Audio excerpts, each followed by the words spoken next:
पैसों से। धन्यवाद साहब। ये तो मेरे बच्चों की आवाज है। अरे मेरे बच्चे जिंदा है दोनों और मेरी बीवी भी। लेकिन ये सब यहाँ पे सड़क के किनारे कर क्या रहे हैं? पता लगाना पड़ेगा कि ये हालत कैसे हुई।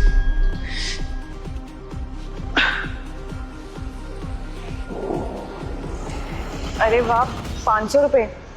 इसका मतलब आज मेरे बच्चे अच्छा खाना खाएंगे।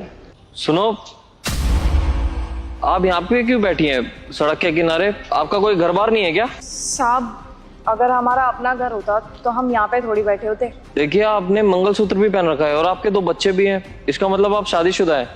आप अपने घर पे क्यों नहीं रह रही? और आपके पति आपको इस हालत में क्यों छोड़ के चले गए? साहब, मेरा घर था, परिवार था, सब कुछ था मेरे पास, लेकिन एक पल में सब छिन गया। मतलब मैं कुछ समझा नहीं। मतलब ये साहब कि मुझे और मेरे बच्चों को मेरे पति के घर से बाहर निकाल दिया, वो भी धक्के दे करके। तब से हम इधर उधर ही भटक रहे हैं। जहाँ जगह मिलती है वहाँ पे सो जाते हैं, जहाँ पे खाना मिलता है वहाँ पे बैठ के खाना खा लेते हैं। लेकिन साहब, मैं फिर भी ना एक पल भूख बर्दाश्त कर सकती हूँ, लेकिन मेरे बच्चे भूख बर्दाश्त नहीं कर पाते। इन्हीं की वजह से मेरे को काफ़ी बार भीख भी मांगनी पड़ती है। क्यों? लेकिन किसने निकाला तुम्हें घर से बाहर? साहब, मेरी ननद ने। वो नहीं चाहती थी कि हम लोग उस घर में रहें। अरे तो आपके पति कहाँ हैं? आपके पति ने रोका नहीं आपकी सास और ननद को? साहब, मेरे पति को तो अभी ये भी नहीं पता होगा कि उसकी पत्नी और उसके बच्चे जिंदा हैं और किस हालत में जी रहे हैं।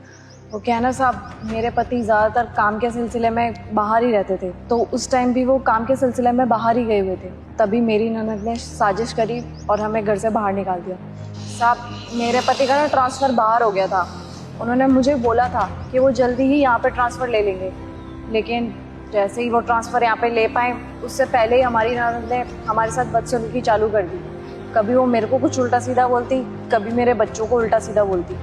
कितनी बार तो ऐसा हुआ कि उसने सिर्फ और सिर्फ अपने लिए और मम्मी के लिए खाना बनाया और अपने बच्चों के लिए खाना बनाया।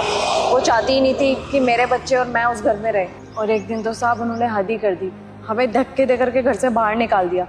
कहने लगी कि मैं और मेरे बच्चे ना इस धरती पे बोझ हैं, हमारे लिए इस घर में कोई जगह नहीं है। और तो और साहब, हमें कपड़े भी नहीं लेने दिए, मेरा फ़ोन तक नहीं लेने दिया उन्होंने, सब कुछ अपने पास रख लिया। उन्होंने कहा तेरे को जैसे जीना है वैसे जी, पर यहाँ पे मुड़ करके कभी वापस मत आइए। अरे कोई तो वजह रही होगी उनकी जो उन्होंने आपके साथ ये सब कर दिया। बाकी है तो उन लोगों के पोते ही ना ये, इन लोगों के साथ ऐसा कैसा कर सकती है वो? वजह थी ना साहब, सबसे बड़ी वजह थी प्रॉपर्टी। मेरी ननद सोचती थी कि अब तो इसके पास 2 लड़के हो गए हैं, तो सारी की सारी प्रॉपर्टी इसके बच्चों में डिवाइड हो जाएगी। इसीलिए वो नहीं चाहती थी कि मेरे बच्चों को प्रॉपर्टी मिले, और इसीलिए उसने इतना बड़ा कदम उठाया। वो क्या ना साहब, मेरी ननद ना डाइवोर्सी है।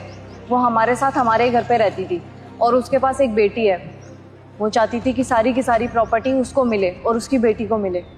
जब से मेरे बेटे हुए हैं तब से वो हमारे साथ उल्टा सीधा ही व्यवहार करती आई थी, पर मुझे लगता था कि इससे ज़्यादा तो वो कुछ नहीं करेगी। लेकिन देखिए ना साहब, उन्होंने कितना बुरा किया मेरे साथ, साथ साथ मेरे बच्चों के साथ भी। इन मासूमों की क्या गलती थी साहब?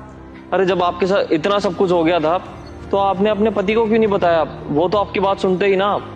नहीं साहब, मैं अपने पति को ये सब कैसे बता सकती थी? अगर शायद मैं उनको बता देती तो हमारा पूरा परिवार बिगड़ जाता, पूरा परिवार टूट जाता साहब हमारा, और मैं ये बिल्कुल भी नहीं होने दे सकती थी। और अब मैंने एडजस्ट करना सीख लिया है साहब। अब जैसे हैं उन्हीं हालातों में ठीक है। अरे तो आप ही बताइए ना, ये ज़माना इतना सही भी नहीं है। अरे आप औरत होकर ऐसे सड़क के किनारे सोएंगी तो अच्छा थोड़ी ना है। आपको बिल्कुल भी डर नहीं लगता क्या? साहब, लगता है ना डर। लोग तो इतने बेशर्म हैं, इतने बदतमीज़ हैं, वो ये भी नहीं देखते कि इस औरत के पास 2 बच्चे हैं। वो फिर भी मेरे को उल्टा सीधा बोलते हैं, मुझे छेड़ते हैं। लेकिन क्या करूं साहब, मुझे जैसे तैसे तो एडजस्ट करना पड़ेगा ना। मेरे घर से ही मुझे निकाल दिया गया है, तो लोग तो उल्टी सीधी बात करेंगे ही ना मेरे बारे में। साहब, मैं तो ये सोच रही हूँ कि मेरी ननद और सास औरत होने के बाद भी दूसरी औरत का दर्द नहीं समझ रहे। मेरी ननद और सास साहब माँ भी हैं, फिर भी उन्होंने मेरे बच्चों के बारे में एक पल नहीं सोचा।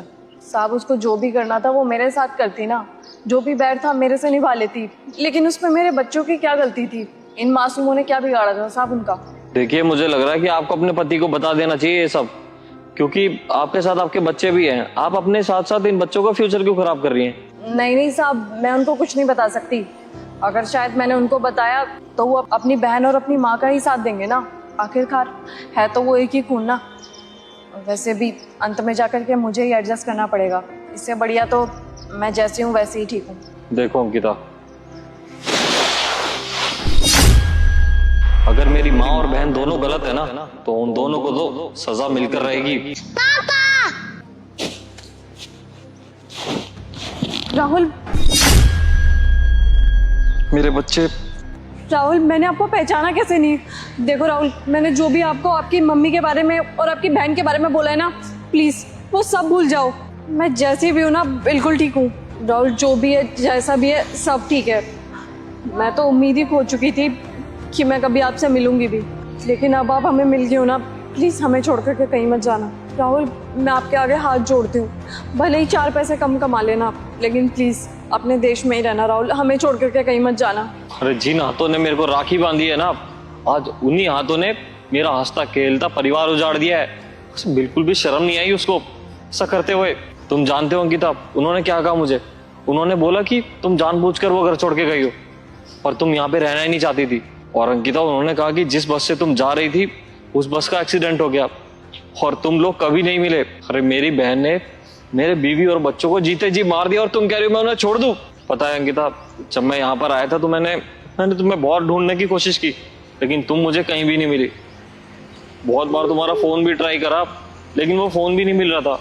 राहुल देखो, अगर मुझे तुम्हें ये बात बतानी होती तो मैं बहुत पहले ही बता देती, लेकिन मैंने तुम्हें सिर्फ और सिर्फ ये बात इसलिए नहीं बताई क्योंकि मैं नहीं चाहती थी कि मेरी वजह से तुम लोगों के आपस में रिश्ते खराब हो।